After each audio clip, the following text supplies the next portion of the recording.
Hi hello friends, welcome to Nagaveni Achar's kitchen. ಇಲ್ಲ ಹೇಗಿದ್ದೀರಾ? ನಾನಿಲ್ಲಿ ಸೂಪರಾಗಿ ಬಿಂದಾಸ್ ಆಗಿದ್ದೀನಿ. ನೀವು ಕೂಡ ಅಲ್ಲಿ ಸೂಪರ್ ಆಗಿರ್ತೀರಾ ಅಂತ ಭಾವಿಸ್ತಾ ಇವತ್ತಿನ ವಿಡಿಯೋ ಸ್ಟಾರ್ಟ್ ಮಾಡೋಣ. ಇವತ್ತು 2 ವೇಟ್ ಲಾಸ್ ರೆಸಿಪೀಸನ್ನು ಹೇಳ್ಕೊಡ್ತಾ ಇದ್ದೀನಿ. ಒಂದು ಮಿಕ್ಸ್ಡ್ ದಾಲ್ ಮತ್ತು ಓಟ್ಸ್ ಪಪಾಯ ಹಾಕಿ ಮಾಡಿದಂಥ ರೊಟ್ಟಿ ಸೂಪರಾಗಿರುತ್ತೆ. ನೋಡಿ, ಕಸೂರಿ ಮೇಥಿಯನ್ನು ಮನೆಯಲ್ಲೇ ಮಾಡ್ಕೋಬೋದು. ಸುಮಾರು ಸಲ ನಮ್ಮ ವಿಡಿಯೋಗಳಲ್ಲಿ ತೋರಿಸಿದ್ದೀನಿ. ಏನೂ ಇಲ್ಲ, ಮೆಂತ್ಯ ಸೊಪ್ಪು ಕಮ್ಮಿ ಬೆಲೆಗೆ ಸಿಕ್ಕಿದಾಗ ಅದೆಲ್ಲ ಬಿಡಿಸ್ಕೊಂಡು ನೀರಲ್ಲಿ ವಾಶ್ ಮಾಡಿ ಸೀರೆ ಅಥವಾ ಬಟ್ಟೆ ಮೇಲೆ 1-2-3 ದಿನ ನೆರಳಲ್ಲೇ ಒಣಗಾಕ್ಬಿಡಬೇಕು. ಬಿಸಿಲು ಚೆನ್ನಾಗಿದ್ರೆ ಒಂದೇ ದಿನದಲ್ಲಿ ಚೆನ್ನಾಗಿ ಒಣಗೋಗುತ್ತೆ. ಇದನ್ನು ಒಂದು ಸಲ ಬೆಚ್ಚಗೆ ಫ್ರೈ ಮಾಡಿಕೊಂಡು ಒಂದು ಗಾಜ್ ಬಾಟ್ಲಲ್ಲಿ ಹಾಕಿ ಇಡ್ಬೋದು. ಫ್ರೀಝರ್ ಅಥವಾ ಫ್ರಿಜ್ನಲ್ಲಿ ಇಟ್ಟರೆ ಸುಮಾರು ಒಂದು 6 ತಿಂಗಳವರೆಗೂ ಈ ಕಸೂರಿ ಮೇಥಿಯನ್ನು ಸ್ಟೋರ್ ಮಾಡ್ಕೋಬೋದು. ದಾಲ್ ಮಾಡಿದಾಗ, ರೊಟ್ಟಿ ಮಾಡಿದಾಗ, ಇಲ್ಲ ಬೇರೆ ಯಾವುದೇ ರೆಸಿಪಿಗಳಿಗೆ ಮೆಂತ್ಯ ಸೊಪ್ಪು ಅವಶ್ಯಕತೆ ಇದೆ ಅಂದಾಗ ಈ ಕಸೂರಿ ಮೇಥಿಯನ್ನು ಬಳಸ್ಕೋಬೋದು. ನಾನ್ ವೆಜ್ ರೆಸಿಪೀಸ್ ಮಾಡಿದಾಗ ಚಿಕನ್ ಫ್ರೈಗೆ ಈ ಕಸೂರಿ ಮೇಥಿ ಪೌಡರನ್ನು ಹಾಕ್ಕೊಳ್ಳಿ, ತುಂಬಾ ಟೇಸ್ಟಿಯಾಗಿರುತ್ತೆ. ಹಾಗೆಯೇ ಹಸಿ ಮೆಣಸಿನ್ಕಾಯಿ ಕಮ್ಮಿ ಬೆಲೆಗೆ 20 ರೂಪಾಯಿಗೆ 30 ರೂಪಾಯಿ ಕೆಜಿಗೆ ಸಿಗ್ತಾ ಇದೆ ಅಂದಾಗ ಅದನ್ನು ಪೇಸ್ಟ್ ಮಾಡಿ ಸ್ಟೋರ್ ಮಾಡ್ಕೋಬೋದು. ಹಸಿ ಮೆಣಸಿನ್ಕಾಯನ್ನು ಚೆನ್ನಾಗಿ ವಾಶ್ ಮಾಡಿಕೊಂಡು ಈ ರೀತಿ ಬಟ್ಟೆ ಮೇಲೆ ಹಾಕಿ ಚೆನ್ನಾಗಿ ಡ್ರೈ ಮಾಡ್ಕೋಬೇಕು. ತೇವಾಂಶ ಇರಬಾರ್ದು. ಆಮೇಲೆ ಅದರಲ್ಲಿ ಏನಾದರೂ ಕೆಟ್ಟೋಗಿರೋಂಥದ್ದು, ಹಣ್ಣಾಗಿರುವಂಥ ಮೆಣಸಿನ್ಕಾಯಿ ಏನಾದರೂ ಇದ್ದರೆ ಅದನ್ನು ಸಪ್ರೇಟ್ ಮಾಡ್ಕೊಂಬಿಡಿ. ಚೆನ್ನಾಗಿ ಫ್ರೆಶ್ ಆಗಿ ಗ್ರೀನ್ ಕಲರ್ ಇರಬೇಕು ಅಂಥ ಹಸಿಮೆಣಸಿನ್ಕಾಯನ್ನು ತಗೊಳ್ಳಿ. ಅದರಲ್ಲಿ ತೇವಾಂಶ ಎಲ್ಲ ಪೂರ್ತಿಯಾಗಿ ಡ್ರೈ ಆದಮೇಲೆ ಒಂದು ಮಿಕ್ಸಿ ಜಾರ್ಗೆ ಹಾಕ್ಕೊಂಡು ಇದನ್ನು ತರಿಯಾಗಿ ರುಬ್ಕೊಳ್ಳೋಣ. ಯಾವುದೇ ರೀತಿಯಲ್ಲಿ ನೀರನ್ನು ಹಾಕಬಾರ್ದು. ನೋಡಿ, ಈ ರೀತಿಯಾಗಿ ತರಿಯಾಗಿ ರುಬ್ಕೊಂಡಿದ್ದೀನಿ. ಇದನ್ನು ಪ್ರಿಸರ್ವ್ ಮಾಡ್ಕೊಳ್ಳೋದಕ್ಕೆ 2 ವಸ್ತುಗಳನ್ನು ಬಳಸ್ಬೋದು. ಅಡುಗೆ ಎಣ್ಣೆ ಸುಮಾರು 2-3 ಟೀ ಸ್ಪೂನಷ್ಟು ಬಳಸ್ಕೊಳ್ಳಿ. ಹಾಗೆಯೇ ಉಪ್ಪು ಒಂದು 1/4 ಚಮಚದಷ್ಟು ಹಾಕ್ಕೊಳ್ಳಿ. ಉಪ್ಪಿನ ಪ್ರಮಾಣ ಜಾಸ್ತಿ ಹಾಕಿದ್ರೆ ನೀರು ಬಿಟ್ಕೊಳ್ಳುತ್ತೆ, ಅದರಿಂದ ಸ್ವಲ್ಪನೇ ಹಾಕಬೇಕು, ಒಂದು 1/4 ಚಮಚದಷ್ಟು. ಇವಿಷ್ಟನ್ನು ಹಾಕಿ ಮತ್ತೊಂದೆರಡು ಸಲ ರುಬ್ಕೊಳ್ಳಿ.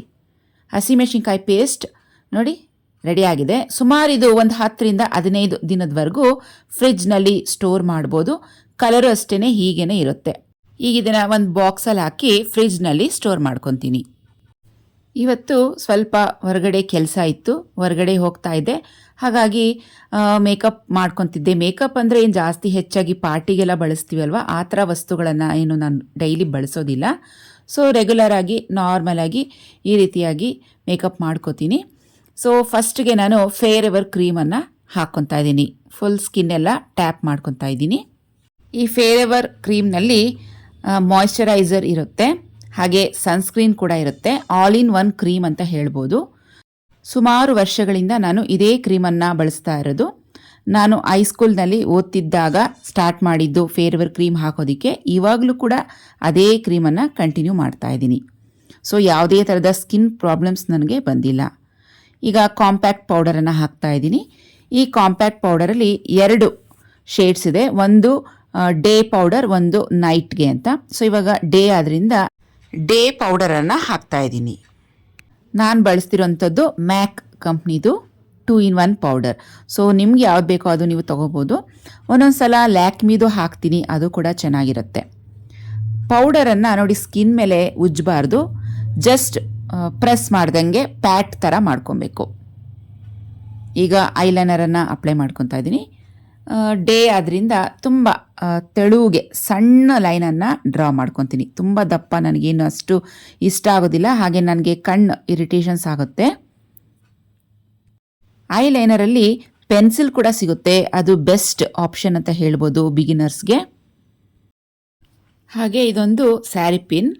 ಇದನ್ನು ನನ್ನ ಟಾಪ್ ಫುಲ್ ಪ್ಲೇನ್ ಆಗಿರೋದ್ರಿಂದ ಬ್ರೋಚ್ ಆಗಿ ಯೂಸ್ ಮಾಡ್ಕೊತಾ ಇದ್ದೀನಿ. ನೋಡಿ ಈ ರೀತಿಯಾಗಿ ಪಿಂಕ್ ಕಲರ್ ಮೇಲೆ ಲೆಮನ್ ಯೆಲ್ಲೋ ಕಲರ್ ತುಂಬಾ ಚೆನ್ನಾಗಿ ಕಾಣಿಸ್ತಿತ್ತು. ಹಾಗೆ ಲಿಪ್ಸ್ಟಿಕ್ಗೆ ನಾನಿಲ್ಲಿ ಲಿಪ್ ಲೈನರನ್ನು ಬಳಸ್ತಾ ಇದ್ದೀನಿ. ಮೊದಲಿಗೆ ಔಟ್ಲೈನನ್ನು ಡ್ರಾ ಮಾಡ್ಕೊಂಡ್ಬಿಡ್ತೀನಿ. ಒಳಗಡೆ ಬೇಕಿದ್ರೆ ಲಿಪ್ ಲೈನರಲ್ಲೇ ಫಿಲ್ ಮಾಡ್ಕೋಬೋದು, ಇಲ್ಲಾಂದರೆ ಲೈಟ್ ಕಲರ್ ಲಿಪ್ಸ್ಟಿಕ್ಕನ್ನು ಬಳಸ್ಕೋಬೋದು. ಲಿಪ್ ಲೈನರ್ ಡಾರ್ಕ್ ಇದ್ದರೆ ಲಿಪ್ಸ್ಟಿಕ್ ಯಾವಾಗಲೂ ಲೈಟ್ ಇರಬೇಕು, ಸೊ ಆವಾಗ ಚೆನ್ನಾಗಿ ಕಾಣಿಸುತ್ತೆ. ಹಾಗೆ ಸಿಂಪಲಾಗಿ ಒಂದು ಬಿಂದಿ ಇಟ್ಕೊತಾ ಇದ್ದೀನಿ. ಬಿಂದಿ ಯಾವಾಗಲೂ ಒಳ್ಳೆ ಬ್ರ್ಯಾಂಡೆಡ್ ತಗೋಬೇಕು, ಯಾಕಂದರೆ ಅದರಲ್ಲಿರುವಂಥ ಗಮ್ ನಮ್ಮ ಸ್ಕಿನ್ಗೆ ಅಫೆಕ್ಟ್ ಮಾಡುತ್ತೆ. ಆದ್ದರಿಂದ ಸ್ಟಿಕ್ಕರ್ಸ್ ಬಳಸೋರು ಸ್ವಲ್ಪ ಒಳ್ಳೆ ಬ್ರ್ಯಾಂಡನ್ನು ಬಳಸ್ಕೊಳ್ಳಿ.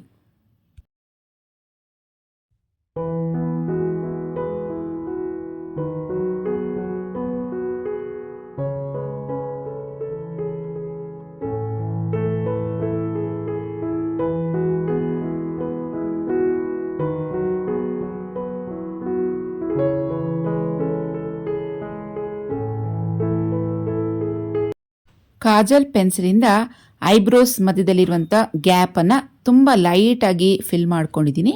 ಹಾಗೆ ಐಬ್ರೋಸ್ ಬ್ರಷಲ್ಲಿ ಒಂದ್ಸಲ ಕ್ಲೀನಾಗಿ ಕೂಮ್ ಮಾಡಿಕೊಂಡು ಸೆಟ್ ಮಾಡ್ಕೊತಾ ಇದ್ದೀನಿ.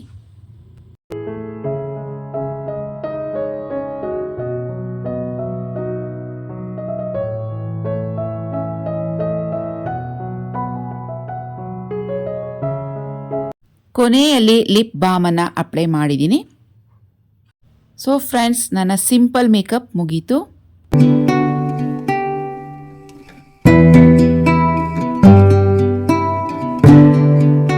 ಫ್ರೆಂಡ್ಸ್, ಈಗ ಓಟ್ಸ್ ಪಪಾಯ ರೊಟ್ಟಿ ಮಾಡ್ಕೊಳ್ಳೋಣ. ಮೊದಲಿಗೆ ನಾನಿಲ್ಲಿ ರೋಲ್ಡ್ ಓಟ್ಸ್ ತೊಗೊಂಡಿದ್ದೀನಿ. ಯಾವ ಬ್ರ್ಯಾಂಡ್ ಬೇಕಾದರೂ ನೀವು ತೊಗೋಬೋದು. ಅದರಲ್ಲೂ ರೋಲ್ಡ್ ಓಟ್ಸ್ ಅಂತಿರುತ್ತೆ, ಅದನ್ನು ತೊಗೋಬೇಕು. ಮಾಮೂಲಿಯಾಗಿ ರೆಗ್ಯುಲರ್ ಆಗಿ ಸಿಗುವಂಥ ಓಟ್ಸ್ಗೂ ಈ ರೋಲ್ಡ್ ಓಟ್ಸ್ಗೂ ತುಂಬ ಡಿಫ್ರೆನ್ಸ್ ಇದೆ. ಇನ್ನೊಂದು ಸಲ ಇನ್ನೊಂದು ವಿಡಿಯೋದಲ್ಲಿ ಹೇಳ್ತೀನಿ. ರೋಲ್ಡ್ ಓಟ್ಸ್ ಅಂದರೆ ನೋಡಿ, ಈ ಥರ ಫ್ಲ್ಯಾಟ್ ಆಗಿರುತ್ತೆ. ಈ ಥರ ಓಟ್ಸನ್ನು ವೆಯ್ಟ್ ಲಾಸ್ಗೆ ಸೆಲೆಕ್ಟ್ ಮಾಡ್ಕೊಳ್ಳಿ. ಇದರಲ್ಲಿ ಫೈಬರ್ ಕಂಟೆಂಟ್ ತುಂಬ ಹೆಚ್ಚಾಗಿರುತ್ತೆ. ಹಾಗೆಯೇ ಇದರಲ್ಲಿ ಪ್ರೋಟೀನ್ಸ್ ಕೂಡ ಚೆನ್ನಾಗಿರುತ್ತೆ. ಆದ್ದರಿಂದ ಈ ಫೈಬರ್ ರಿಚ್ ಆಗಿರುವಂಥ ಓಟ್ಸನ್ನು ಇವತ್ತು ಬಳಸ್ಕೊತಾ ಇದ್ದೀನಿ. ಸುಮಾರು ಒಂದು 2 ಕಪ್ಪಷ್ಟು ಓಟ್ಸ್, ರೋಲ್ಡ್ ಓಟ್ಸನ್ನು ಒಂದು ಡ್ರೈ ಆಗಿರುವಂಥ ಪ್ಯಾನ್ ಮೇಲೆ ಇಟ್ಟು ಬಿಸಿ ಮಾಡ್ಕೊಳ್ಳೋಣ.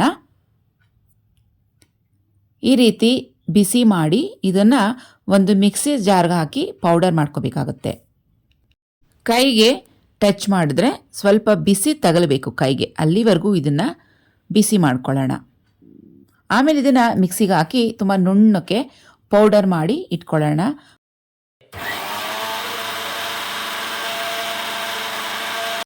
ನೋಡಿ, ಓಟ್ಸ್ ಪೌಡರ್ ರೆಡಿಯಾಗಿದೆ. ಇದರಲ್ಲಿ ನಾವು ಚಪಾತಿ ಮಾಡ್ಕೋಬೋದು, ರೊಟ್ಟಿ ಮಾಡ್ಕೋಬೋದು. ಸೂಪ್ಗೆ ಕಾರ್ನ್ಫ್ಲೋರ್ ಎಲ್ಲ ಹಾಕಿ ಮಿಕ್ಸ್ ಮಾಡ್ಕೊತೀವಲ್ವ, ಕಾರ್ನ್ಫ್ಲೋರ್ ಬದಲಿಗೆ ಈ ಓಟ್ಸ್ ಪೌಡರನ್ನು ಹಾಕ್ಕೋಬೋದು. ನಿಮಗೆ ಯಾವ್ಯಾವ ಥರ ಹೆಲ್ತಿ ರೆಸಿಪಿಗಳು ಮಾಡಬೇಕು ಅಂತ ಅಂದ್ಕೊತೀರೋ ಅದಕ್ಕೆಲ್ಲ ಈ ಓಟ್ಸ್ ಪೌಡರನ್ನು ಬಳಸ್ಕೊಳ್ಳಿ. ಈ ಕಡೆ ಮಿಕ್ಸ್ಡ್ ದಾಲ್ ಮಾಡ್ಕೊತಾ ಇದ್ದೀನಿ. ಒಂದು ಪ್ರೆಷರ್ ಕುಕ್ಕರ್ ತೊಗೊಂಡಿದ್ದೀನಿ. 1 ಕಪ್ಪಷ್ಟು ತೊಗರಿಬೇಳೆಯನ್ನು ತೊಗೊಳ್ತಾ ಇದ್ದೀನಿ. ಇನ್ನೊಂದು ಕಪ್ಪಷ್ಟು ಹೆಸರುಬೇಳೆ, ಹಾಗೆಯೇ ಇನ್ನೊಂದು ಕಪ್ಪಷ್ಟು ಮಸೂರ್ ದಾಲ್ ತೊಗೊತಾ ಇದ್ದೀನಿ. ಇವತ್ತು ಮಿಕ್ಸೆಡ್ ದಾಲಲ್ಲಿ 3 ಥರದ ಬೇಳೆಗಳನ್ನು ತೊಗೊಂಡಿದ್ದೀನಿ. ಸುಮಾರು 2 ರಿಂದ 3 ಸಲ ವಾಶ್ ಮಾಡ್ಕೊಳ್ಳಿ. ಇದಕ್ಕೆ ಸಣ್ಣದಾಗಿ ಕಟ್ ಮಾಡಿರುವಂಥದ್ದು ಈರುಳ್ಳಿ 1, ಟೊಮೆಟೊ 1, ಬೆಳ್ಳುಳ್ಳಿ 1 ಫುಲ್ ಅಥವಾ 15 ರಿಂದ 20 ಎಸಳಷ್ಟು, ಅರಿಶಿಣ ಅರ್ಧ ಟೀ ಸ್ಪೂನ್, ಹುಣಸೆ ಹಣ್ಣು ಒಂದು ಚಿಕ್ಕ ಗೋಲಿ ಗಾತ್ರದಷ್ಟು. ಹುಣಸೆ ಹಣ್ಣು ಬೇಡ ಅಂತ ಹೇಳಿದ್ರೆ ಮತ್ತೊಂದು ಟೊಮೆಟೊ ಹಾಕ್ಕೋಬೋದು. ಹಾಗೆ ಈ ಬೇಳೆಗಳು ಬೇಯೋಷ್ಟು ನೀರನ್ನು ಸೇರಿಸ್ಕೊಳ್ಳಿ. ನಾನಿಲ್ಲಿ ಸುಮಾರು 2 ರಿಂದ 3 ಗ್ಲಾಸಷ್ಟು ನೀರನ್ನು ಸೇರಿಸ್ಕೊತಾ ಇದ್ದೀನಿ. ಬೇಳೆಗಳ ಪ್ರಮಾಣ ಜಾಸ್ತಿ ಇದೆ. ಪ್ರೆಷರ್ ಕುಕ್ಕರ್ ಲಿಡ್ಡನ್ನು ಕವರ್ ಮಾಡಿ ಸುಮಾರು 1 ಅಥವಾ 2 ವಿಸಿಲ್ ಕೂಗಿಸ್ಕೊಳ್ಳಿ.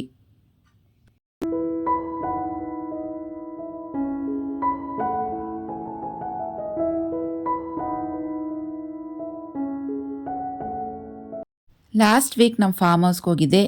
ಪಪಾಯ ಬಿಟ್ಟಿತ್ತು ಮರದ ತುಂಬ. ಅದರಲ್ಲಿ ಒಂದು ಚಿಕ್ಕದು ಪಪಾಯ ಕಾಯಾಗಿರೋಂಥದ್ದನ್ನ ಸೆಲೆಕ್ಟ್ ಮಾಡಿ ಕಿತ್ಕೊಂಡಿದ್ದೀನಿ. ಇವತ್ತು ಪಪಾಯ ಕಾಯಿನಲ್ಲಿ ಒಂದು ರೆಸಿಪಿ ಮಾಡಿ ತೋರಿಸ್ತಾ ಇದ್ದೀನಿ. ಅಂದರೆ ಓಟ್ಸ್ ಪೌಡರ್ ಮತ್ತು ಈ ಪಪಾಯ ಕಾಯನ್ನು ಬಳಸ್ಕೊಂಡು ಒಂದು ಸೂಪರ್ ಆಗಿರುವಂಥ ಹೆಲ್ತಿ ರೊಟ್ಟಿಯನ್ನು ಮಾಡೋದನ್ನ ತೋರಿಸ್ಕೊಡ್ತೀನಿ. ಇಲ್ಲಿ ಪಪಾಯ ಕಾಯಿ ಆಗಿರುವಂಥದ್ದನ್ನ ಸಿಪ್ಪೆ ಎಲ್ಲ ತೆಗೆದು ಅರ್ಧದಷ್ಟು ತುರಿದು ಗ್ರೇಟ್ ಮಾಡಿ ಇಟ್ಕೊಂಡಿದ್ದೀನಿ. ಇನ್ನು ಅರ್ಧದಷ್ಟು ಕಟ್ ಮಾಡಿ ಇಟ್ಕೊಂಡಿದ್ದೀನಿ. ಸೊ ತುರಿದಿರೋಂಥ ಪಪಾಯ ಕಾಯನ್ನು ತಗೊತಾ ಇದ್ದೀನಿ. ಆರೆಂಜ್ ಕಲರ್ ಇದೆ. ಪಪಾಯ ಕಾಯ ಅಥವಾ ಹಣ್ಣ ಅಂತ ಕೇಳ್ಬೋದು. ಇದು ಕಾಯೇ, ಆದರೆ ಆರೆಂಜ್ ಕಲರ್ ಪಪಾಯ. ಇದು ಕಾಯ ಆದ್ರೂ ಆರೆಂಜ್ ಆಗೇ ಇರುತ್ತೆ.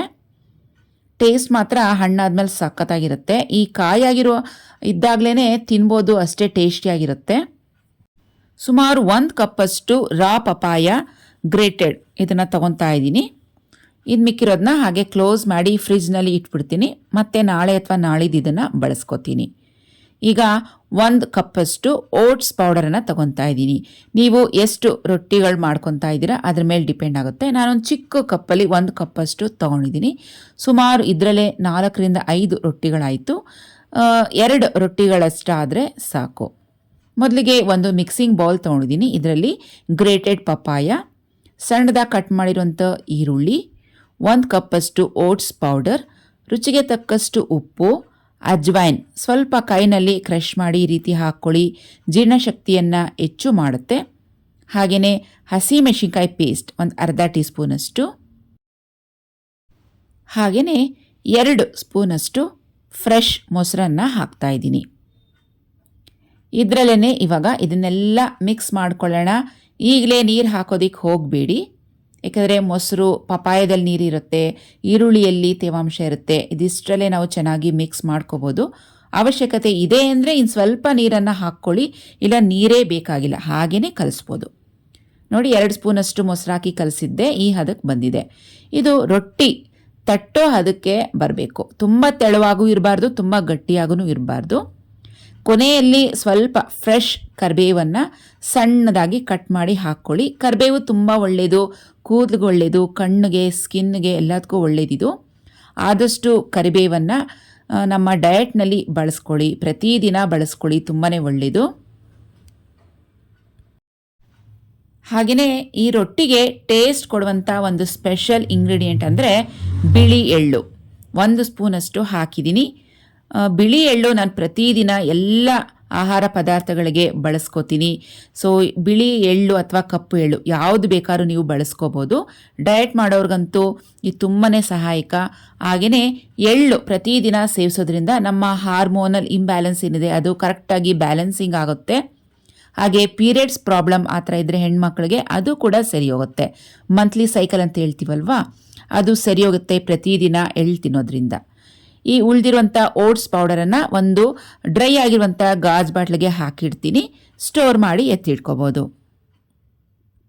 ಈಗ ಒಗ್ಗರಣೆ ಹಾಕ್ತಾ ಇದ್ದೀನಿ ದಾಲ್ಗೆ.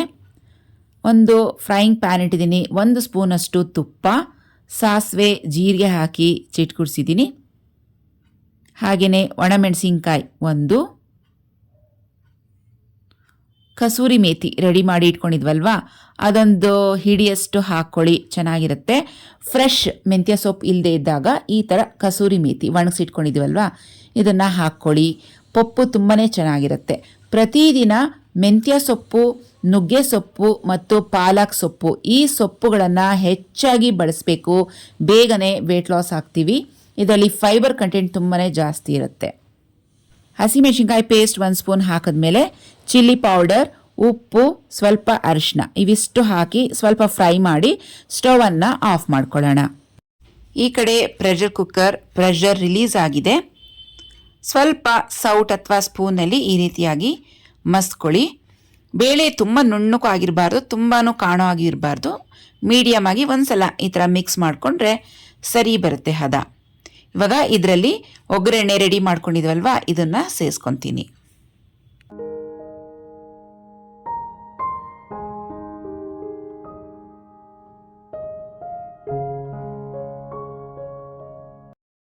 ಇದೆಲ್ಲ ಒಂದ್ಸಲ ಚೆನ್ನಾಗಿ ಮಿಕ್ಸ್ ಮಾಡ್ಕೊಳ್ಳೋಣ. ಈ ಪಪ್ಪು ಅಥವಾ ದಾಲ್ ಏನು ಮಾಡಿದ್ದೀವಿ ಇದು ರೈಸ್ ಜೊತೆಗೆ ತುಂಬಾ ಚೆನ್ನಾಗಿರುತ್ತೆ. ಹಾಗೆಯೇ ರೊಟ್ಟಿ, ಚಪಾತಿ, ದೋಸೆ, ಪೂರಿ ಎಲ್ಲದಕ್ಕೂ ಕಾಂಬಿನೇಷನ್ ತುಂಬಾ ಚೆನ್ನಾಗಿರುತ್ತೆ. ದಾಲಲ್ಲಿ ಪ್ರೋಟೀನ್ಸ್ ಜಾಸ್ತಿ ಇರುತ್ತೆ. ಹಾಗಾಗಿ 1 ಕಪ್ಪಷ್ಟು ದಾಲ್ ನಾವು ಕಂಪಲ್ಸರಿಯಾಗಿ ಪ್ರತಿದಿನ ತಿನ್ನಲೇಬೇಕು. ನೀರು ಬೇಕು ಅಂದರೆ ಮತ್ತೊಂದು ಅರ್ಧ ಗ್ಲಾಸಷ್ಟು ಮಿಕ್ಸ್ ಮಾಡ್ಕೊಳ್ಳಿ. ಇದು ಒಂದು ಬಾಯ್ಲ್ ಬಂದಿದ ತಕ್ಷಣ ಸ್ಟವನ್ನು ಆಫ್ ಮಾಡಿಕೊಂಡ್ರೆ ಮಿಕ್ಸ್ಡ್ ದಾಲ್ ರೆಡಿ ಆಗುತ್ತೆ. ಕೊನೆಯಲ್ಲಿ ಸ್ವಲ್ಪ ಕೊತ್ತಂಬರಿ ಸೊಪ್ಪನ್ನು ಹಾಕ್ಕೊಳ್ಳಿ, ಟೇಸ್ಟ್ ಇನ್ನೂ ಸಖತ್ತಾಗಿರುತ್ತೆ.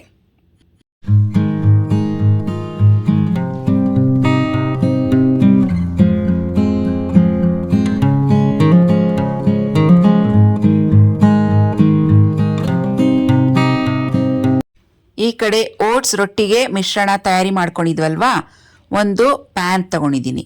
ಪ್ಯಾನ್ ಮೇಲೆ ಒಂದು ಅರ್ಧ ಸ್ಪೂನಷ್ಟು ಎಣ್ಣೆ ಹಾಕ್ಕೊಂಡು ಒಂದ್ಸಲ ಚೆನ್ನಾಗಿ ಈ ಥರ ಅಪ್ಲೈ ಮಾಡ್ಕೊಂಬಿಡೋಣ.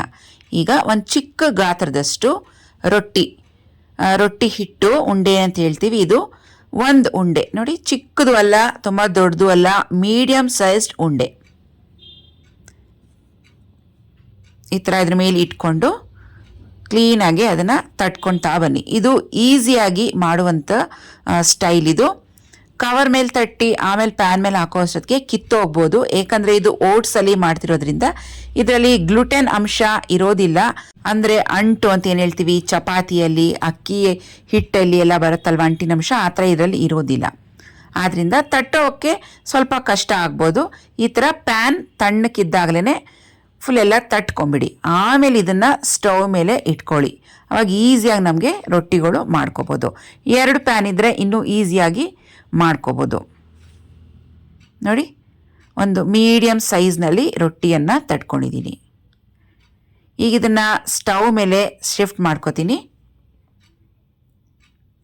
ಓಟ್ಸಲ್ಲಿ ಫೈಬರ್ ಅಂಶ ಜಾಸ್ತಿ ಇದೆ, ಪ್ರೋಟೀನ್ ಅಂಶ ಜಾಸ್ತಿ ಇದೆ. ಸೊ ವೆಯ್ಟ್ ಲಾಸ್ಗೆ ಇದು ಚೆನ್ನಾಗಿ ಹೆಲ್ಪ್ ಮಾಡುತ್ತೆ. ಎರಡೂ ಕಡೆ ಸಿಮ್ ಫ್ಲೇಮ್ನಲ್ಲಿ ಹದವಾಗಿ ಬೇಯಿಸ್ಕೊಳ್ಳೋಣ. ಒಂದು ಮುಚ್ಚಳ ಮುಚ್ಚಿಟ್ಟು ಬೇಯಿಸ್ಕೊಡಿ. 1 ಬೌಲಷ್ಟು ಗಟ್ಟಿ ಮೊಸರು ತೊಗೊಂಡಿದ್ದೀನಿ, 1 ಬೌಲ್ ಮಿಕ್ಸ್ಡ್ ದಾಲ್ ತೊಗೊಂಡಿದ್ದೀನಿ. ಹಾಗೆಯೇ ಮೀಡಿಯಮ್ ಸೈಜ್ 2 ಓಟ್ಸ್ ಪಪಾಯ ರೊಟ್ಟಿ ತೊಗೊಂಡಿದ್ದೀನಿ, 1 ಕ್ಯೂಬಷ್ಟು ಬೆಣ್ಣೆ. ಸೊ ಇವಿಷ್ಟು ರೆಸಿಪಿಯ ಟೋಟಲ್ ಕ್ಯಾಲರೀಸ್ 350 to 400 ಕ್ಯಾಲರೀಸ್. ಇವತ್ತಿನ ನನ್ನ ಲಂಚ್ ಪ್ಲೇಟ್ ರೆಡಿಯಾಗಿದೆ.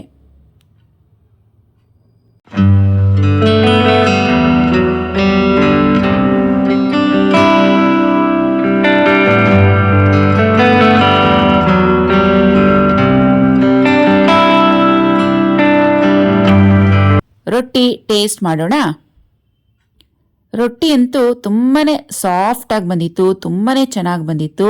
ಹಾಗೆ ಟೇಸ್ಟ್ನಲ್ಲಿ ಹೇಳೋ ಹಾಗೆ ಇಲ್ಲ, ಅಷ್ಟು ಸೂಪರಾಗಿ ಚೆನ್ನಾಗಿತ್ತು. ನೀವು ಒಂದ್ಸಲ ಇದೇ ಕಾಂಬಿನೇಷನಲ್ಲಿ ಟ್ರೈ ಮಾಡಿ ನೋಡಿ. ಸೊ ಫ್ರೆಂಡ್ಸ್, ಇವತ್ತಿನ ವಿಡಿಯೋ ಮುಗಿಸೋ ಟೈಮ್ ಬಂದಿದೆ. ಫ್ರೆಂಡ್ಸ್, ನಿಮಗೆ ಇದೇ ಥರ ವೇಟ್ ಲಾಸ್ ರೆಸಿಪೀಸ್ ಬೇಕು ಅಂತಿದ್ರೆ ದಯವಿಟ್ಟು ಕಾಮೆಂಟ್ ಸೆಕ್ಷನಲ್ಲಿ ಕಮೆಂಟ್ಸ್ ಹಾಕಿ, ಕಮೆಂಟ್ ಸೆಕ್ಷನಲ್ಲಿ ಮಾತಾಡೋಣ ಬನ್ನಿ. ಹಾಗೆಯೇ ನಿಮಗೆ ಇನ್ನೂ ಬೇರೆ ಯಾವ ಥರದ ವಿಡಿಯೋಸ್ ಬೇಕು ಅಂತಿದ್ರೆ ಅದನ್ನು ಕೂಡ ನೀವು ಕಮೆಂಟ್ ಸೆಕ್ಷನಲ್ಲಿ ಹಾಕ್ಬೋದು.